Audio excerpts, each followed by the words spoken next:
6 years of age, John Newton had lost his mother to tuberculosis. Now she had taught John scripture and prayed over him often. But after her death, his childhood had become quite unhappy. Feeling unloved by a stern father and a cold stepmother, John began to rebel. And by age 15, he had become so obstinate that his father had sent him to live with a business associate in Spain. 3 months later, however, he was back, labeled lazy and rebellious. One day, while out for a walk, John Newton was kidnapped by a press gang, and he was forced to do hard labor on a warship.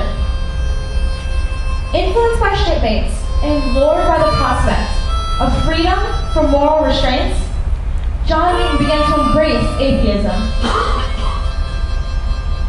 When the warship went ashore, John abandoned it and wound up in jail. He was cast in irons and thrown into the dark holes. He received 96 lashes with a cat of nine tails. And after this, the crew treated John terribly. The captain, who was very eager to be rid of John, sold him to a slave ship bound for Africa. And this completely changed the course of John's life. John quickly became popular with the crew of the slaver for his broad humor and atheistic opinions. He used his familiarity with scripture to compose songs, rhymes, and jokes that were not only filthy, but sacrilegious and blasphemous as well. In Africa, John found himself fascinated by the Africans' many superstitions and religious ceremonies. Having already rejected the one true God, John found himself strangely attracted to the Africans' many gods, and he felt he would be content to spend the rest of his life there. But then, disillusioned and discontent, John found himself listening to the stories of the white traders, who had made a fortune off of the slave traffic. John eventually became a slave ship captain. But because of his restlessness and misery, this did not last long either. In 1747, John found himself a passenger on a slaver bound for England. And after many days and a severe storm, it looked as if neither the crew nor the ship would make it.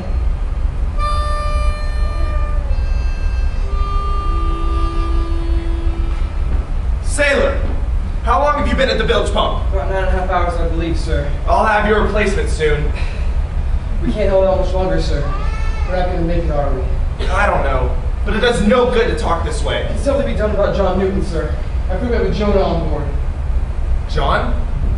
And I suppose I'm Joe. What are you planning? Thinking of throwing me overboard? Thought has crossed my mind. Your unrestrained speech has made even our most hardened sailors uncomfortable. You continue to contrive new ways to blaspheme God. There is no God.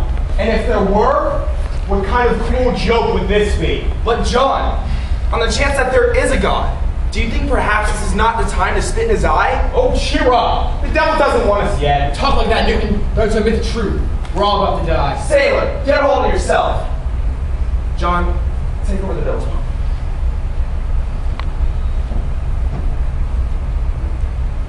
John began to consider the possibility of God's existence. But even if God did exist, what hope had he in his forgiveness? He had profaned everything sacred. Passages of scripture that he had memorized as a child just kept coming to his mind. When your fear cometh as desolation, and your destruction as a whirlwind, when distress and anguish cometh upon you, then shall they call upon me, but I will not answer. No! For the turning away of the simple shall slay them.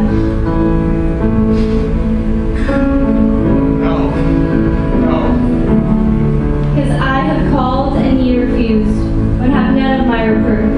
I also will laugh at your calamity. Oh God. It can't be true. This conflict, raging in John's mind, had become more acute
England. And he preached from the pulpit of the evils of slave trade to the outcry of many churchgoers who thought such things should never be mentioned in a church service.